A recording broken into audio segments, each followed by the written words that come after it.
Welcome back, Season 3, Episode 4, Ecuador Insider Podcast. Thanks so much for joining us. Jesse Bayer, Ryan Pemberton, Carl Marsan, again, the public face, or the podcast face, I should say, of Abundant Living Ecuador. So yeah, we are going to talk a little bit about all kinds of things today, but we're in the middle of Carnaval, so we're definitely going to jump into that. It's a major national holiday here. It's, 4 days? Yep, 4-day national holiday. It's a lot of fun. We'll get to that. But before we do, we are sitting at a soon-to-be home site. I don't know, you probably can't see the stakes and the rope behind us, but we're all staked out.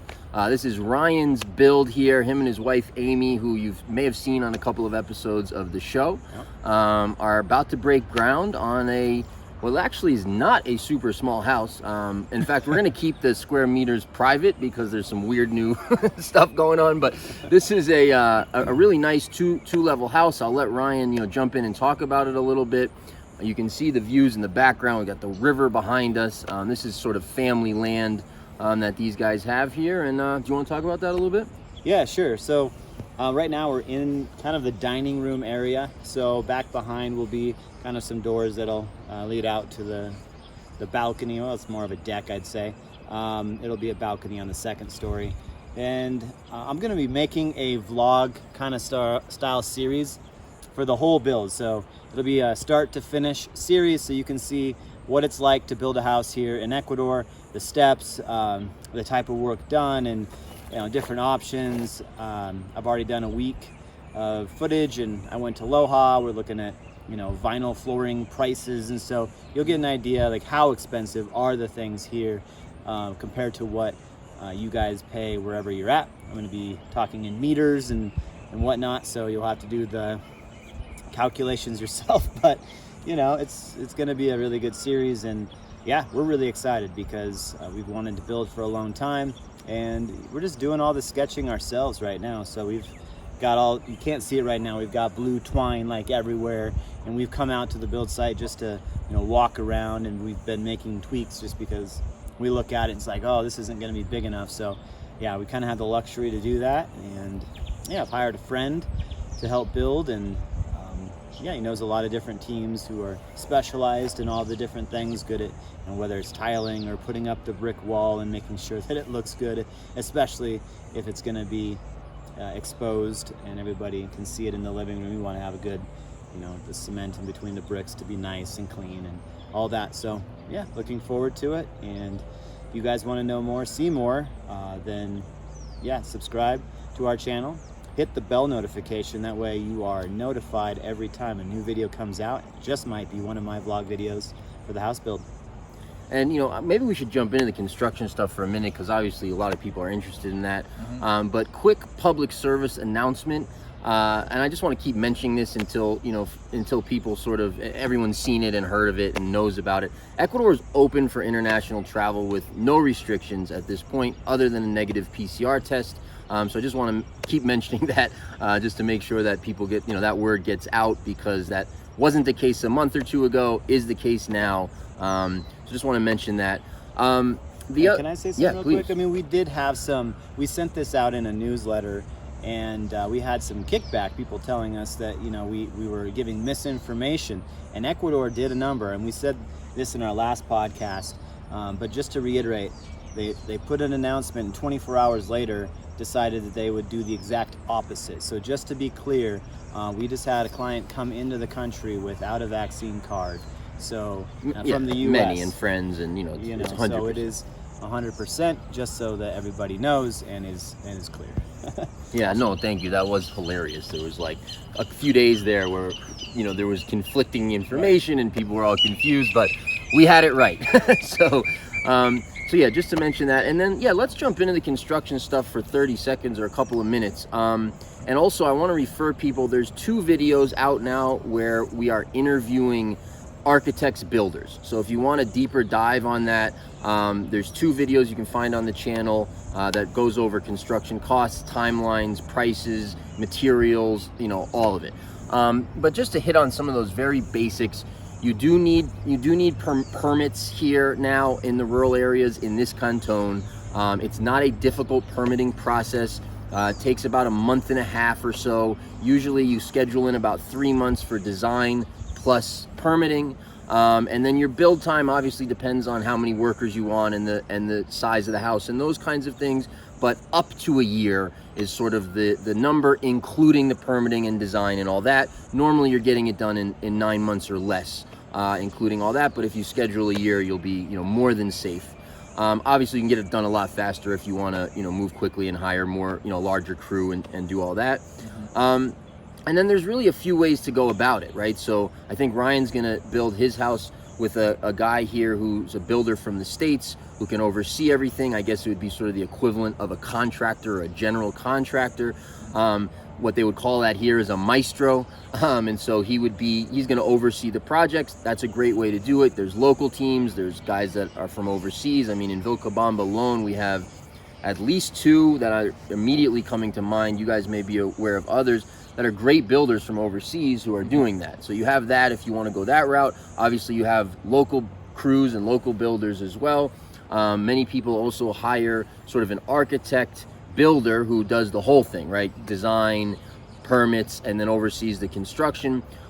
We can help you guys obviously with any of that. But those are kind of the basics. And then as far as price, we've talked about this a good amount, but as far as price, you're really looking at sort of a $300 at the low end per square meter on your build, and that's cheap. That's not going to be high-end finishing materials at all.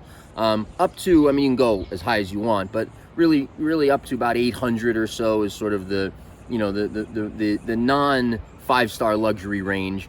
You can build a really gorgeous, semi-luxurious, fairly luxurious house for $800 a square meter. I've seen houses where you get up to 1,200 and even higher, but then you're talking like the highest level of luxury imported from all over the world. That level of luxury, 800 is luxurious, certainly by Ecuadorian standards, but even anywhere is a really beautiful house. Even in that $400, $500, $600 square meter range, to me that's kind of the sweet spot. You can really do beautiful stuff in that range and be very happy with the product. Anything to add on that? Well, I would say that 1 square meter equals 10.5 square foot. So if you do the math, you divide by about 10. So between $30 to $80 a square foot. Okay. That would be math, Carl. Yeah, math in my head. Too early. Yeah, I usually say 11 to 1. Maybe it's closer to 10 it's to 10 1. and a half, but 11 to 1 is more. Yeah, I'll add something here that they do have nice materials in Ecuador. So you're not going to be building a wood straw shack here. You can build a really nice house because a lot of the larger cities will have all of the nice high-end finishes that you're looking for, lighting, fixtures, the granite countertops, all the stuff that you would want from home. Nice imported tile, you can get it. Mm-hmm. Yeah, that's a great point. Nothing is not available. Some stuff you might have to go to Cuenca, you might have to look for it in Guayaquil, you might have to go other places for certain things, but nothing is not available, and you can import anything. Everything's available. And then what I would add to that too is that a lot of people go the custom route here because it's inexpensive and the craftsmanship is amazing. So you can really do all kinds of custom stuff that in the States or other places is just too expensive because of the cost of labor and the cost of that level of expertise of craftsmanship. But here, if you want to go the more like artisanal, sort of small scale, local producers, local craftsmen, local builder, route, you can really do some beautiful stuff that way. It takes a little more time, takes a little more effort to oversee that, but it's a great way to go also. Yeah, also I would say there's a few people that have been experimenting with like alternative ways of construction that are more like natural building. Yeah. That some of that will become more and more available. We have a friend who is building a hempcrete or. Oh, really? Someone's doing that here now? It's not hempcrete, sorry, it's aircrete. Aircrete. Yeah. I studied that a little bit. Machine to start doing that, so that might become available as well. We hear it's cost effective and it's very easy and fast to build that way. So lighter weight, stronger. Yeah, that'll be interesting. Just a solid cement piece of whatever wall. Yeah. The aircrete is cool. So someone's doing that here now. Yeah. Oh, that's awesome. Yeah. We actually looked into that a couple of years ago and then left it, but that's very cool. Yeah. Yeah. And like you mentioned too, there's people that are doing Earthbag, there's Adobe, there's Tapia, there's they call Barenque. Adobe, right? Or where they put like clay and straw and that kind of stuff. Sure. Yeah. And then like what we're doing, yeah, you had it, but you're gonna love this, but brick and metal. Yeah, all the normal stuff, The of normal course, stuff, as well. yeah. Yeah. Right. I mean, concrete's the most common that people build out, locals. Brick followed by brick, probably, and steel is often the structure. But also adobe and wood is something that you see very commonly as well. The tapia, the rammed earth, I really am a fan of that. Yeah, that's really cool. It's cool, and you can make it look as modern as you want. Right. But you have these, you have these walls that are like this thick, Yeah. and they breathe, and they're, it's really a very natural. They even have natural paints as well for that stuff, which is cool. Breathable. It also keeps the heat in or the cool air in. If it's hot outside, that kind of a thing.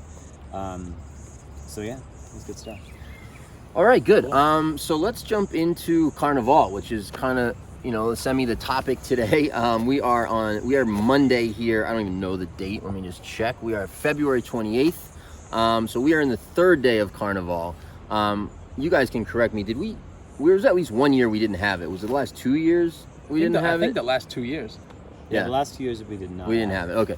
So I've been here 8 years. Carl a couple years longer than me. And so we've seen a lot of Carnivals. Ryan, you've been here about 5 years or something.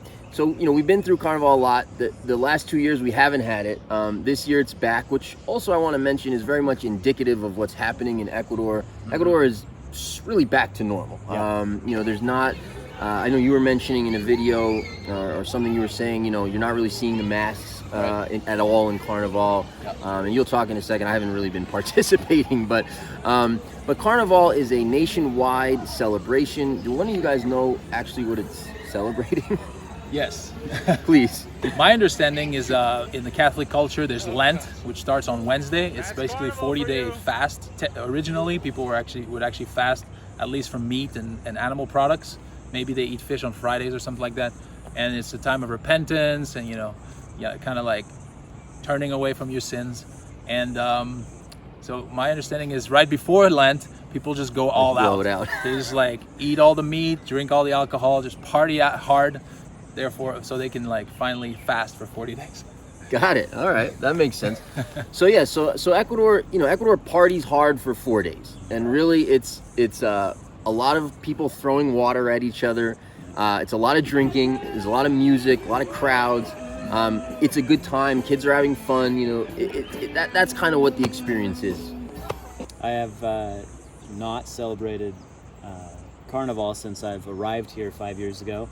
In fact, I think I went into town one time because I had to during Carnival. So I got a glimpse. I'm like, oh, okay, sure, but it's not really my scene. So, Right. And a lot of foreigners feel that way. Yeah. I would say well, I don't know. You were there yesterday, at least at some point. What's the ratio between foreigners hanging out, doing their thing? I mean, maybe if you have kids, it's slightly different, but I would imagine it was mostly locals. Loja that was coming down and packing out the town square. Yeah. What was the scene It's like? definitely mostly locals. I came here 10 years ago. The first thing I was told by almost everyone I met, foreigners, is like, pack up a bunch of food, stay home, and don't go out for Carnival. They're gonna attack you. They'll throw water at you. They'll spray you. It's loud music. Just don't go out. So I took that advice. Eventually, I had kids, and one time I was with my son. He was probably 2-3 years old, and I'm like, why don't we go check it out? We were living close to town, so I walk around with him, carrying him in front of me like that through town. And nobody attacked me, of course, because I'm carrying a baby. By attack, he means get water thrown, squirted with spray cans. Nobody's With punching the, anybody. Silly string. It's like silly string. The foam or something. Yeah, it's like it's almost like shaving cream looking It's like, stuff. yeah. They spray that on you. Which is toxic, so Yeah, you don't no, really for sure. Right. I can totally understand people not being into it, but for me now, my son's 8 years old. He loves going out. He's got a lot of friends his age that love going out to just spray people, foam. And it's kind of like the one time of year where people get to just go all out and have fun and throw water at each other. And normally it would be unacceptable to do that, but during Carnival it's like everything goes. And if we've done this video right, you're probably seeing some footage of it in the last couple minutes there of people getting sprayed and whatnot. Because Carl, you've taken some footage, and I think we'll probably show that here on this podcast. Oh, cool! Yeah, we can show them there. Yeah, I have a vlog post that I'll do just about Carnival. Sure, I documented a lot. There was a big concert last night. It was really crazy. There was like, I don't know, a couple thousand people like in the town square, which Vilcabamba never looks like that. No. It's usually super quiet. And now it's like sea of people, which is very interesting. Yeah, so Good. Well, the vibe has definitely changed a lot. Like you said, people were very afraid of COVID for a while. The locals were wearing masks, double masks with visors sometimes. They really they were afraid, really is what it is. And yesterday when I was there, maybe 1 person out of 10 maximum was wearing a mask. Most of the locals weren't wearing masks at all. Maybe the older folks, you'd see them with masks, which is a huge difference. Another experience I had was, that's the thing in Ecuador, it's kind of weird. Like we wouldn't do that, I don't think. Like if you drink alcohol, everyone's got a cup. But here they just have 1 plastic cup and a big bottle of beer, and they'll like fill the cup and give it to you, and then they'll fill it and give it to someone else. Everyone shares the same cup. Totally. Which is very weird. I mean, all the little convenience stores sell the little plastic cups, and so you get your big tall Klub or Pilsner or whatever, and it's got like 8 little cups on it because you're going out to share. Yeah. And you think if people are afraid of COVID, they're not going to share the same cup, right? But yesterday, a whole bunch of guys were offering me beers from these cups, like it was totally normal. Like forget about COVID, just drink some beer. So that was interesting. No, and it's to me it's very indicative of Ecuadorian culture, right? It's like you've got, I'm driving here today, and there's 2 kids in the back of a pickup truck with cups, and I couldn't see the bucket, but it had to be a bucket of water, and I'm behind them for about 10 minutes, driving into Vilcabamba, and they're throwing water at anything and anybody they see, and everybody's very happy about that. There's nobody's getting upset in any way. Everybody's it's a very joyful, everybody's having a great time. Again, that sort of party scene may or may not be your thing, but any Ecuadorian for these 4 days is just having fun. They're just enjoying themselves. You're not going to see any fights. You're not going to see people yelling and arguing with each other. They're setting up water slides. I saw footage of Carl there yesterday. They're setting up like sort of makeshift water slides through the town, right? Through the streets, the streets of the town. I mean, it's very unique. And you see, and it's like, that's the other thing, right? That's indicative of the culture here. There's no liability, so there's not all these rules. There's not all these people out there like, oh, don't do that.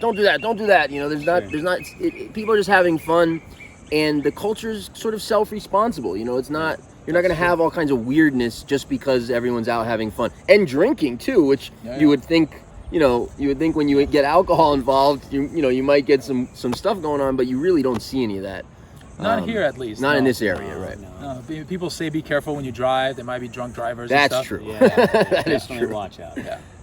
Drinking and driving in Ecuador is essentially accepted. Basically, right? Yeah, it's sort of. People are drinking out of their car all the time at like the trailheads to river trails or random spots. I mean, the cops will go right by and they don't say anything. But in the States, of course, if you get caught, or Canada, I'm sure, like, what are you in the driver's seat of a car with alcohol? Sir, get out of the car, license and registration. No, I've even seen where people go through checkpoints with beer. Everyone's drinking, as long as the driver is not physically holding it. I mean, right. The general rule, I think, with a lot of the expats is to not drive on a Friday or Saturday or Sunday night. Yep. And then later in the day on Sunday, up to Loja and back can be don't go kind of a thing. Yeah, you definitely see some cars that are doing the wobble. I mean, that's true. I'm actually someone who doesn't take a lot of these kinds of precautions, but I've been saying to this day for years, like, I hate driving Friday, Saturday. No, you really have to pay attention because there are some people out there who have had a few for sure. I'm sorry, just passing. Everybody's passing on that road, get around buses. It's just, But other than that, all good. We're not condoning drinking and driving, by the way, No. but it is something that goes on here. Yeah. So that's pretty much Carnival. That'll be over. Tomorrow's the last day. I haven't really participated yet. I think I will get out there tomorrow with my kids, who also love it, especially the 13-year-old. They've been bugging me about it. My wife loves it. I think if you're Ecuadorian, you love it. I don't think it really matters what your age or any of that stuff. But all right, where do we want to go next? We want to talk coast Zumba stuff. What do you guys feel for next topic? Can I bring up something funny? Please. Just in talking about like a 4-day holiday. There's not a 4-day holiday in the States or Canada, is there? Is there a 4-day? Well, it's like, sort where of. you really don't it's do really anything? 2 days off, and then it's Saturday and Sunday. So it's kinda, I don't know, but it's like Thanksgiving then. Yeah, That's maybe kind of something a like four-day that, yeah. holiday where usually with Sometimes, work, for some Thursday- people. For some people Yeah. here, like literally, everything shuts down. Like you know, Yeah. except for essential services and stuff like that. But if you have a small business, you typically are not working. And it just brings up the funny fact that Ecuador has a lot of holidays, a ton of holidays. And you know, running a business here and having employees, I get asked all the time, like, hey, are we going to be getting this Friday off? And I'm like, what's this Friday? It's like, oh, Independence from Guayaquil. And I'm like, we live in Loja. Like, why do we hear about the independence of Guayaquil? Yeah. And there's a ton of them. You look it up, and they have a lot of holidays here, and they're all. It's like every other 3 weeks or something. There's a nice holiday that they're asking off, and it's funny. Yeah, I mean, that's really part of the culture here as well. And COVID hit them hard because all of a sudden they couldn't celebrate a lot of those holidays. It was like, no, you can't go out, you can't get together, all that kind of stuff. So I think this year, Carnival, you know, everyone's just going and partying because it's part of the culture here. Like almost once a month at least, there'll be like some type of holiday, some kind of party. At least. Yeah. And music plays loud all night till 3 a.m. Right.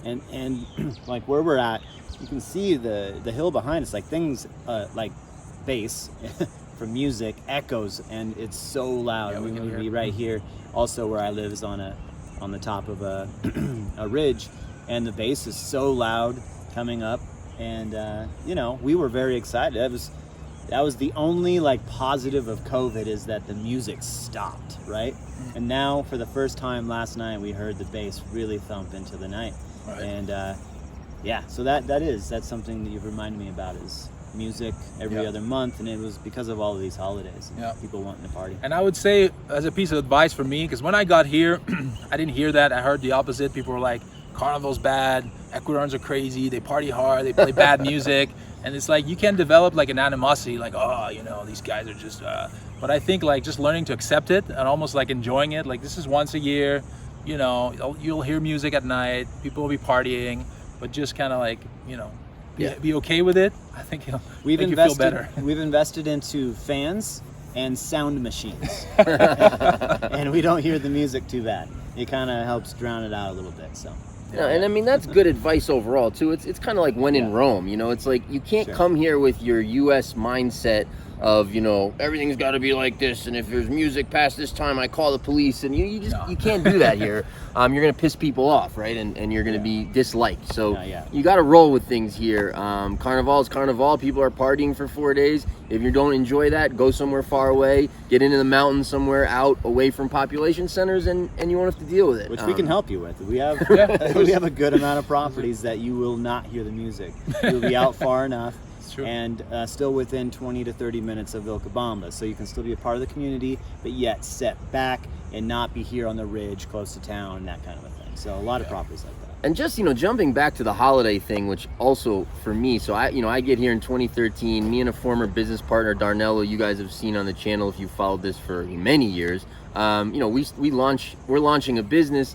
And like you said, every 30 seconds there's a holiday, and everybody's expecting to be off for it. And it's funny what they are, but it really does lead into sort of, it says a lot about the culture overall, right?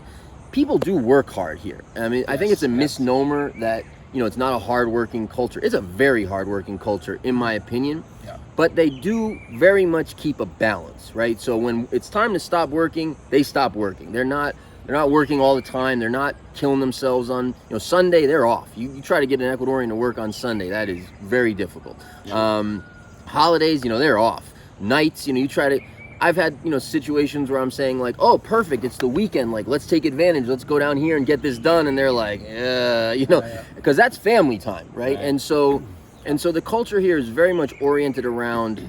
It's not oriented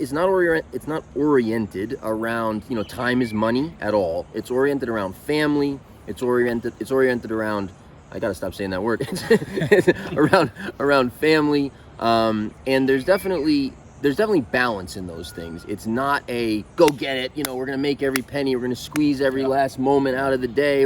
They don't have that mentality. In some of the bigger cities, some of that sure is the case now, but in general in the country, that's not the mentality. That's something I really appreciate, you know, about Ecuador. It's a place that has puts family first. You know, it doesn't put Right. the dollar first. You know, it puts Which is family. inspiring. It is. Like you see on Sunday, they hang out with family. Yeah. Their families are together. Yeah. I don't know if that's the case where I No. come from, like in general, like every Sunday Yeah. you go hang out with your family, but like every weekend it's family and families live together. We've talked about this a little bit before, but yeah. And it's kind of cool to see how simple their gatherings can be. They'll just sit around the river, make a little fire, cook some plantains and some meat, and then like wash their clothes in the river and just sit around. You know, it's very Sure. like nothing fancy, but that's what they do, and they love it. Depending on what level, of course, of society you're from. There's a lot of upper class Lojanos that would be offended by the fact that you just said that. We're not going to the river to What do did our laundry. That's true. I'm talking about countryside folks, Yeah. and people Yeah. that are majority of people Simple around here. folk in the country, sure. Yeah, actually, that kind of makes me, on a side note, the idea of like one plastic cup with a beer, it's also indicative of the culture here of like, minimalism and not wasting.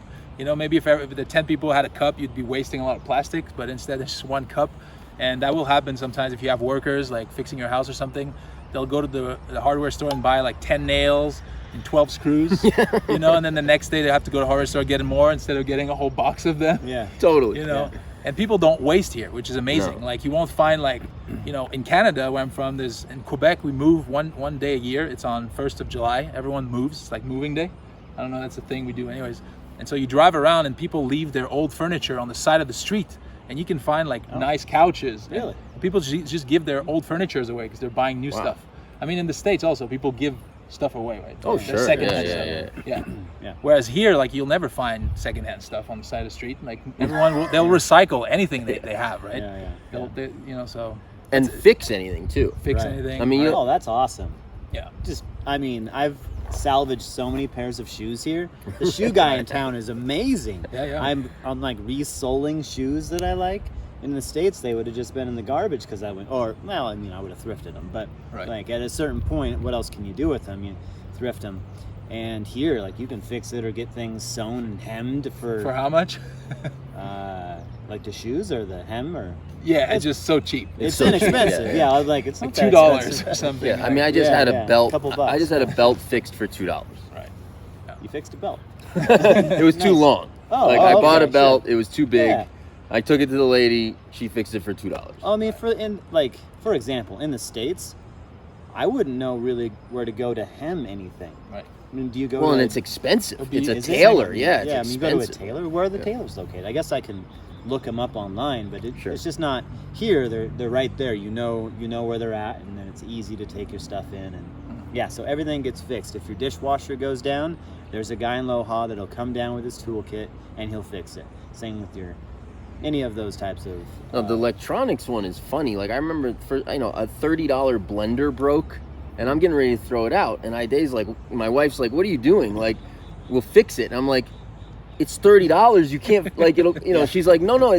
She went and fixed it. I mean, it was $5 to fix it. Right. It was fixed. I was like, "Wow, they fixed." Yeah. A totally different mindset. Right.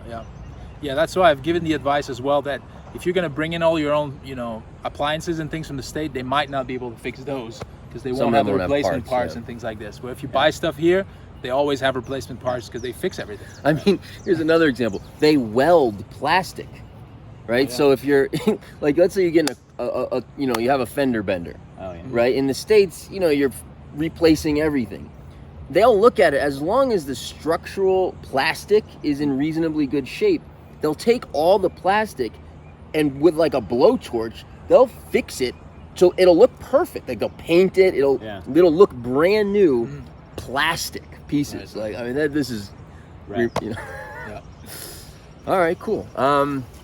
So let's see. I want to talk a little bit about Zumba. So just because it was an interesting context for me. So me and Ryan were on the coast for a while, vacationing, and it's really when you talk about the different areas, and we've definitely touched on this before, but I just have some sort of new experiences that sunk some things in for me. It's like I'm such a fan of the beach, right? I'm such a fan of the water and I love that. This is, my whole life I've wanted to live in the Caribbean, basically, right? This is my thing. I like heat, I like sun, I love water. And so I love going to the coast. You know, the food's different and delicious. You know, you get the fresh seafood, and it's a whole different experience.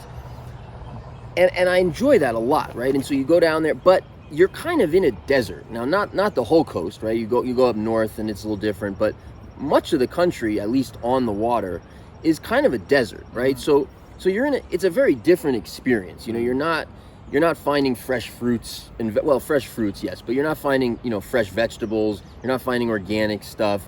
You're going into the supermarket basically to get anything decent. You have to get water. Water, right? You're drinking the bottles of water on the truck, and you know it's a totally different deal, right? So yeah, you get the pluses of the seafood and the beach, and you know there's things that I love about it. It's a different culture. It's much faster paced. You know, people are more lively. They're less formal.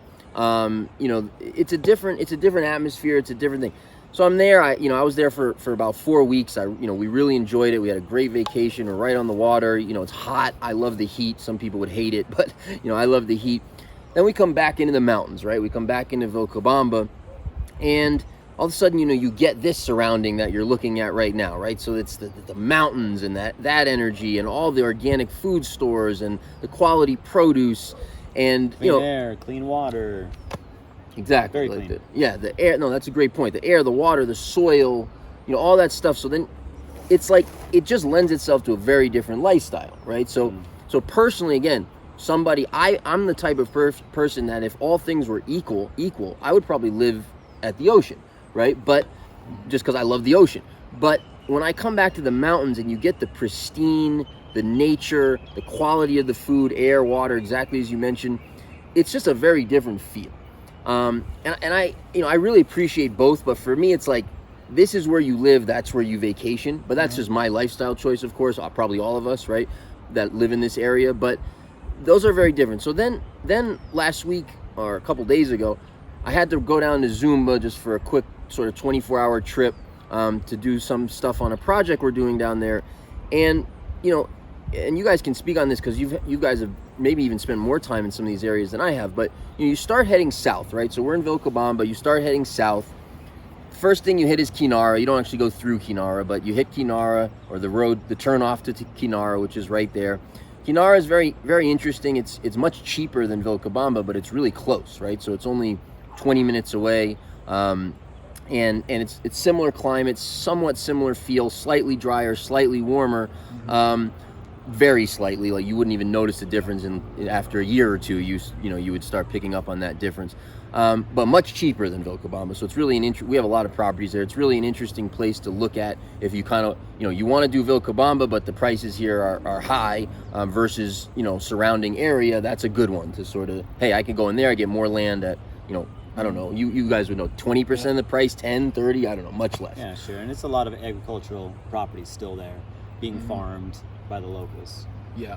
Not a lot and of not houses. super popular. Yeah. Not super populated. A lot of sugar cane. It's a nice valley. What do you guys think of that valley? You guys like that valley? Very nice. I think it seems like things grow really well there. Yeah, Almost I better think than so, too. Vilca. Might be. It's slightly warmer, yeah. Slightly warmer, maybe the soil's different. Yeah, it's very different. I mean, Vilcabamba is much more lively. There's people, there's organic food, good restaurants. Kinara might have 2 restaurants, local food, Right, you know, a handful, no but organic yeah. markets. I mean, it's very local. So it's very, you know, very Quiet, like, you know. quiet. Yeah, but it's nice. Yeah, it is definitely cheaper. So So that's 20 minutes away, right? You also have like the Masanamaka area, which isn't really a town, but totally different feel, right? That's up against the park. You get a whole bunch more rain. It's very lush. It's very green. You got tons of water. You know, so that's 20 minutes away. We can go other directions, of course, but just on this trip, right? So I'm heading south again from Vilcabamba, you know, towards Peru, essentially. And then the next town you hit is Yangana. Okay, so Yangana, you go up in elevation. Still, you're close, right? Yangana is like a half an hour from Vilcabamba, so you're still very close. Cooler temperatures, because for some people, for some people, Vilcabamba is too warm. Yeah. You know, for me, it's too cold. For some people, it's too warm. Right? I mean, and for most people, it's perfect. Like, you know, for most people, they view it as perfect. By the way, he thinks that the lower 80s is too cold here. right. I'm just for context here. Exactly. No, thank you. That's so. And then, you know, Yangana, right? It's this tiny little town surrounded by these just gorgeous mountains. It's cattle country. They're known for cheese. Yep. Very slow paced. You know, there's practically no one there. Essentially, if you live there, you're in some type of agriculture, probably. 30 minutes away, right? Still, you can jump into Vilcabamba, but it has that very lush, gets more rain, cooler temperatures, has that feel. Then as you keep going, you start to get up into the high Orient. You start to get up into the high Amazon. And I've had trips now, several trips to Zumba, where basically between Yangana and Zumba, it's rained the entire drive, right? So you get into this, and that's not always the case. These towns have beautiful sunny days as well, but you can get into this, this high Orient where it can be cold. Like, it can, not necessarily where the towns are, those are dropped down, but on the road. Yeah. You're up in this rugged feel. What do they call it? The Cordillera or something? And it's like the changeover from Orient. I'm going to screw this up, but it's the changeover. Do you know it? It's like the Continental Divide? Yeah, it's like the Continental Divide. Yeah. Yeah. Can you talk about that at all? Well, or no? I guess you're changing province also. You're Yeah. getting out of Loja and going into Zamora Chinchipe. Right. I can say a couple of things. I mean, the Continental Divide is going to be everything on the west side of the Continental Divide, in the mountains of the Andes, is going to be less humid until you get down into the flats near the ocean, like in Guayaquil. It goes humid again. But then on the other side of the Continental Divide, so south of Yangana, on the way to Zumba, you go up over the Continental Divide. Once you start coming down, everything is going to be humid all the way south because you went to the east side of the Continental Divide. So then all of those properties in like Valladolid, Palanda that we have listed on our website, and Zumba are going to be more humid. Interestingly enough, I know you want to get to Zumba, but it's just less humid altogether. It's a unique spot. About the same elevation as Vilcabamba, so you're like 5,000 feet, but a little bit more humid, similar temperatures. Yeah, very interesting zone for sure, but yeah, it's on the east side of the Continental Divide, so you're going to get more bugs because of the humidity. But year-round rain, not a true dry season like Vilcabamba has, Right. where we're dry from May till October, with maybe 1 or 2 rainstorms that would provide some measurable rain in that window. Interesting. It does rain a lot more there. Oh, yeah. Like, I asked a local, like, how often does it rain? And they say, well, it almost rains every day, a little bit, Totally. Maybe a little drizzle in the morning or at night, but definitely more humid. Well, and that's been my experience every time, I'll back up in a minute, but every time I've been down to Zumba, where it rains quite a bit less than like Valladolid, Palanda, but it always rains. I mean, you go in the morning, you look out, if it's sunny, get out, go do what you got to do, because at some point there's going to be probably a storm that rolls through. Right. If it's vice versa, if it's raining in the morning, you wait a couple hours, probably the sun's going to come out, you're going to have a good chunk of sun and good weather to go do what you need to do, and then it may change again, right? And you often get maybe 2 days in Zumba where it doesn't rain, but you can also get a day where it rains all day. Either way, you're getting a lot of rain, and yeah, a lot of days you're going to get some amount of rain, but it's tropical rain. Right. So it's it's not a cold rain. It's not a rain where you're like, it's raining, light the fire. It's a very comfortable rain. Yeah, you're not cold. And the good thing about it is you don't need to irrigate at all, ever. Right. Whereas here in the dry season, if you don't irrigate, you'll have problems. It does get dry where it won't rain sometimes for 2-3 weeks. Oh sure, I mean even more sometimes, I think. No. Yeah. Oh, yeah. Okay. I mean, I don't know. You. No, maybe you know as well as anyone. Yeah. So you're up, right? So you're up in these high areas. And again, the feel changes a lot. You get in, it's like, it becomes, like Vilcabamba is very lush and green, especially right now, right? But the nature steps up a level. You're in the Amazon. It's like right now, you're going to hear on this recording, you'll hear some birds, you'll hear some, maybe some crickets, maybe not in this moment, but, you're going to hear some nature sounds in this area for sure. You get into, Palanda, Valladolid, Zumba, these areas, the nature is a whole nother level. The water is just flowing out of everywhere. The growth is unimaginable. Again, the downside to some of that, right, is that you have some more bugs for sure. Not in Zumba, but in other areas you have snakes that you actually have to pay attention. Not in Zumba. Not in Zumba. No, that's the thing about Zumba. You don't have the spiders, snakes, oppressive rain, or humidity. Like, that's what I like about it so much. But yeah, so you're you go through these towns, and I personally, like, again, I like heat, so for me, Valladolid and Palanda are a little cooler probably than what I'm looking for. But I think honestly they're great places to live if you want that sort of Amazonian experience, and prices, but be close-ish to things still. I mean, how far is Valladolid from here? An hour and a half. To Valladolid? Yeah. Okay, so then another hour and a quarter like to an Zumba. hour, That makes sense. It's like an hour 15 to Valladolid, maybe an hour and a half to Palanda. Oh, okay. And those are the only... Sorry. From Vilcabamba. Right. Yeah. So that's, there are people who live down there who are still sort of part of the community here. They come in once a week. They come in, maybe they keep a little place here to spend a few days. I mean, look, when I was in the States, I lived in the Seattle area for 10 years. And a lot of the different places I lived, I had an hour commute. Wow. Sure. I mean, that was every day to work and back. 2 times, so 2 hours of travel a day, because the traffic was horrendous. Yeah. And so an hour to get to town to get your groceries once a week, once every other week, or whatever you want to do. If you want to make friends and come up and be a part of social gatherings, you can do that. It's not the worst drive. It's beautiful. And they do grow plenty of food there. You don't need to come here to buy food. Like, that's what I love about going to these remote places. Whenever I go to like Zumba, Palanda, I always get the local coffee there, because every place has like their different local coffees, or plantains. Like I'll buy some plantains when I go down there, because they, it's special plantain. Like the plantain from there is different from the plantain from the coast, significantly different. Same thing with the yucca from there is much different from yucca from somewhere else. What's fascinating is the last time I went to Zumba, we went on the way and we met someone. They were already in Zumba, so we met them. We were going to go out to one of these high orient properties that we have. I think it's 352 hectares on our website, and we were going to go out there, which is just north of Zumba. So anyways, he was already in Zumba, came north at 20 minutes, half hour, whatever, met us on the side of the road. It's like, we need coffee. So we go into this little cafe or whatever, and it's like, do you guys have coffee? And they've got coffee displayed all over the place from whatever, and all they had to serve us was Nescafe. And yes, and that's what they drink here in South America. And you look, Nescafe has done a brilliant job of marketing. They throw a lot of marketing dollars at marketing to people in Ecuador, and so you can have some of the best coffee growing in your region, but they export all of it and drink Nescafe. Really? Mm-hmm. No, I've seen that too. I've had clients ask me too, like, I don't understand, why are all these restaurants, and I'm like, they grow some of the best coffee in the world in this province, Loja province. And you actually have to go to places that will serve it to get it. It's not everywhere, which is hilarious. That's funny. The other thing too that's really, for me, really interesting about some of these places that are further out, especially in the Orient, it's a different type of person that lives there. I mean the locals, of course. There's very few foreigners in any of these places.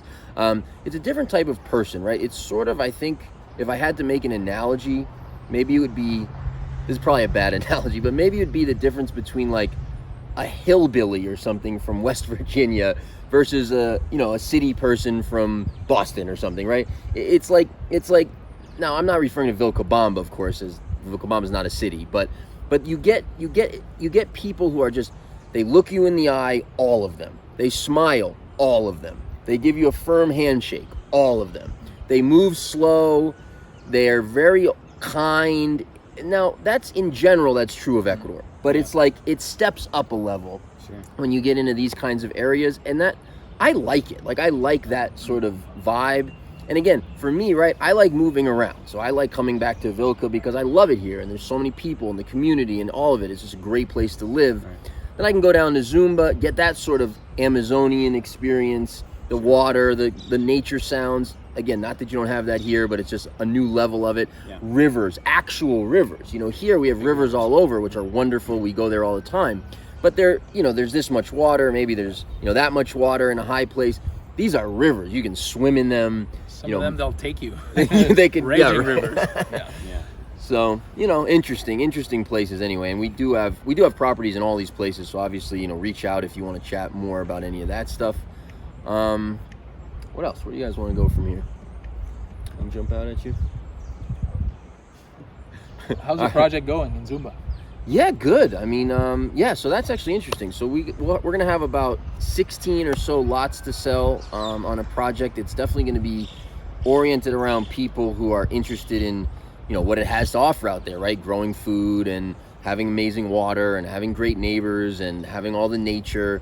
So that's going great. We're creating a sort of a public area that has a pond, and some, we'll put some picnic areas. We'll have a little public space, and then everyone will have sort of large properties, properties between, let's say, a hectare and 3, basically, which is a lot of land. If people underestimate Sure. how much land they can actually manage, it becomes, when you have large properties, which are fun too, you really have to do projects on them and have a lot of people working, or it's very unmanageable. Sure. Yeah. So that's going great, and that's been fun. Speaking of projects, we just wrapped up. We have one more lot to sell in a project here in Carnaval. The numbers are all in on that, and we're always open for investment opportunities. The opportunities here are spectacular. They are better than what I'm used to from back home, significantly so. Carl's got some really interesting ideas to tap into some of the French Canadian market. I don't know if you want to talk about that or not, but there's a lot of weirdness going on in the world. Sure. And Sure. and there's a lot of demand, I think, for for all the stuff we're talking about. So it's an exciting time as well if you're interested in stuff like that. Definitely. Yeah. Well, just touching on it quickly. Yeah, I'm from Quebec, Canada. I'm French-speaking, French Canadian, and there's quite a few people that are reaching out now from there that are kind of dissatisfied about the situation in Canada in general, but also especially Quebec. There's a lot of restrictions, and there's certain people that just don't want to be part of that. So definitely open. If you guys want to reach out to me, si vous êtes francophone, vous pouvez m'écrire carl@abecuador.com, and I'll be happy to help you. And there's different. It's just if you speak a different language, sometimes coming to Ecuador can be overwhelming. Maybe you don't speak English with the expats or Spanish, but there's a little French-speaking community here as well. Mm-hmm. So yeah, feel free to reach out. And where French Canadians start to migrate to, it can blow up. Right. And it can, You guys have seen that on the coast as Yeah, well. yeah. There's a little community that we go to called Mirador San Jose, just south of Manta, and yeah, it's a nice little spot, kind of a private beach area, but it's just, it's almost all French Canadians. Oh, Yeah. interesting. Yeah, cool. It's pretty funny there. There's like cliques between the French Canadians and the English speaking Canadians. Yeah, that's funny. I got a little bit of the lowdown on that sort of whole thing last time I was there. But I mean, it happens here too. Like the French-speaking people, they kind of hang out in cliques. And, Oh, sure. in Vilca. Yeah. They've got that language thing in common. yeah. It's probably fun to speak their own language. Exactly. Yeah. So, yeah, it's good. We represent almost every ethnicity here in Vilcabamba. It is a nice melting pot, so to speak. I don't know if there's an ethnicity that's really not represented here. I'm sure there is. There's quite a few in the world, but major ethnicities, I suppose. Yeah. No, that's true. I mean, that's really one of the cool things about here. Yeah. Some of that diversity is actually really cool. It's really cool because you can learn so much from their culture that they bring with them, in a sense, and you get to know them and you get to learn where they come from, what life used to be for them, and so it's not just a bunch of well, you know what I mean. So yeah, diversity is great. I think I've heard a figure like 80 or 82 different ethnicities. Oh, really? In Vilcabamba? From different countries in Vilcabamba. Yeah. Okay. Yeah. Let's see. It's pretty good. That's cool. Multicultural for a small place like this. Yeah. And again, if I had to sort of put a theme on people, I think it's really freedom. Like, I think most people here are pretty oriented towards freedom. Other than that, they're very different than one another, probably in lots and lots of ways. But Sure. you don't find a lot of people here who are not interested in some degree of freedom in their life. Maybe here and there, but Yeah. Yeah, like a lot of people who aren't into like the freedom that's being talked about right now, like the Freedom Convoy in Canada. Maybe you're not the person who wants to get on board with the Freedom Convoy, but you're looking for financial freedom because it's much cheaper to live here. So if you have a pension and the cost of living being that, I think my wife and I were about $1,500 a month on average this last year. And we took a trip to Panama. your and total the coast. spending, you mean? Total spending. And, we like nice organic things and so on and so forth. We're not penny pinching everything. So that's pretty decent. So you can definitely have a greater enhanced lifestyle here and so have some financial freedom, so to speak. Yeah, I mean, let's give people some context there, like, because those numbers to me are exactly right. So if you're spending $1,500 a month here, do you guys have a number? What would you compare that to, let's say in a place back home, as like your monthly spending? Is that triple, quadruple, 5 times, like the lifestyle equivalent? I mean, Right. Because like Ryan said, like Ryan lives great. I mean, right? Ryan's eating out when he wants to. He's buying whatever food items he wants to. He's going on vacation. He's buying whatever he needs. He's not like living, paycheck to paycheck, or like you said, pinching pennies or anything like that. Like, that's a very comfortable lifestyle at that level. Right. I don't know. Is that $60,000 a year back home? Is it 80? Is it 100? I don't know, but it's a lot. That's a good question. Yeah. I mean, I think that I was paying at least $1,500 in rent, Right. Coming from the Seattle area, Right, or which whatever. might be 30% of your monthly expense or something. No, I mean, exactly. Yeah. Right. So here you can get rent for much cheaper. You can still get rent for, $300 to $600, depending on the type of home you're renting, and or buy land and build a house, or buy a house outright. You don't have to pay that rent straight away, and then it'd be much cheaper per month. Yeah. No, I mean, and also, the other piece of that too, you mentioned the pension thing, but if you're one of those kind of digital nomad type people, right, just anyone who has income that's online or overseas, if you're making it there and spending it here, you increase your lifestyle by so much. Right.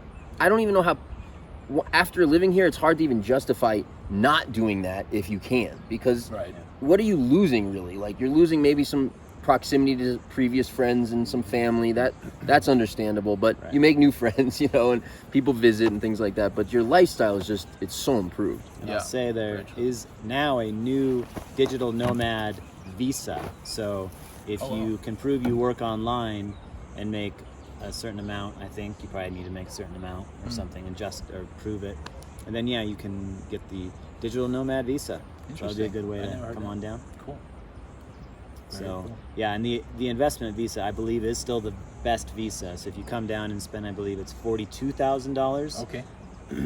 Right now, you can get the investment visa and travel to and from Ecuador as much as you want in the first 2 years, and then you can renew it. So you can basically always be on the unlimited travel to and from Ecuador, instead of being restricted by, I think it's 3 months Per year, yeah. Per year, you can leave the country, and that's for 2 years, and then you can have your permanent residency. So, yeah, that was a really nice change that they made. I don't remember when, a couple of years ago, but right. So now exactly. So now you can come and not have to have those travel restrictions and still be a resident.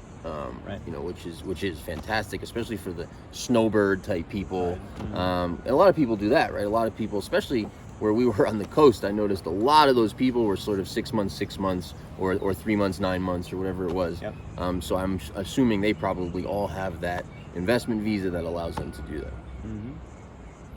Excellent. Anything else before we wrap up? I think that's it. We did a decent job of talking about random things. And Carnival. Carnival. It's actually been pretty quiet. I thought we would get a little bit more noise, but maybe they're waiting to turn on the music until a little bit later. we are in day 3, and there's a lot of drinking that goes on. So maybe today gets started a little later. Oh, it starts late though. I've noticed if you go to town early, there's like nothing going on before noon. I see. Pretty much. Starts like at 2-3 p.m. I think. Yeah, the first couple of days have seen quite a bit of rain, and I'm feeling a couple drops right now. So Carnival, rain, water. I mean, that's the theme. It always rains during Carnival. I've 8 years in a row. 8 years in a row that I've been here. It's been cold and rainy during Carnival, like in a strange way, like abnormally cool and raining. Here we are, like perfect temperature. I'm sitting here with perfect temperature in my short sleeve shirt. He's talking cold. Just trying to, you guys don't have a feel for this. It's not cold right now. No, today is not. Today's warm. Yeah. To clarify. But the last few days, I mean, we had a good chunk yesterday afternoon that was warm also. It was probably 72. Right. Yeah. Which is cold here. It feels cold when you're used to 78, especially if you're 82, wet. And if you're a total wuss when it comes to cool temperatures like I am. Yeah. So, all right, guys. Well, no. Go right ahead. Yeah, sure. All right. Well, thanks for tuning in. We do appreciate your support of our YouTube channel. And again, if you guys aren't subscribers, which I look at the stats, and most of you watching are not subscribers, so we would appreciate your support. Just going right below this video, hit subscribe. We would appreciate it. And give this video a like if you enjoyed this content, which if you've made it this far, I would imagine you've liked it. So thank you. And we will see you again here soon. Have a good day. See ya.